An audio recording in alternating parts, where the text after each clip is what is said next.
ఎండల కాలం ఈ జావ తాగితే బాడీకి బాగా చలువ చేస్తుంది, ఆరోగ్యం బాగుంటుంది. ఎవరైనా తీసుకోవచ్చు. ఒక గ్లాస్ వాటరు, సొంగు గ్లాస్ పాలు, సొంగు గ్లాసు వాటర్లో 2 స్పూన్ల రాగి పిండి వేసి కలుపుకోవాలి. నీళ్ళల్లో కలుపుకుంటే గట్టగట్టకుండా ఉంటుంది. ఆ పాలు నీళ్ళు చెల్లిన తర్వాత వేసుకోవాలి. యాలక వేసాను.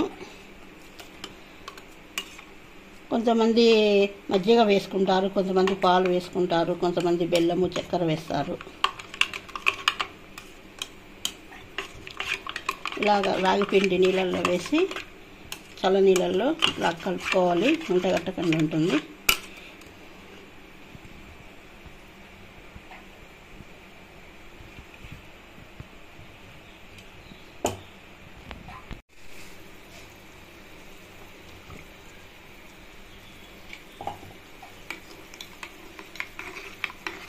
ఇలాగా పాలు వాటరు బాగా తెల్లేటప్పుడు మనం కలిపి పెట్టుకున్న నీళ్ళల్లో రాగి పిండిని వేసుకోవాలి.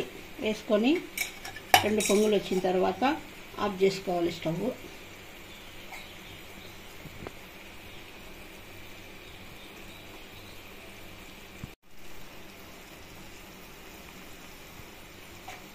ఇలా ఉడికిన తర్వాత స్టవ్ ఆఫ్ చేసుకొని బెల్లం కానీ చక్కెర కానీ కలుపుకోవచ్చు.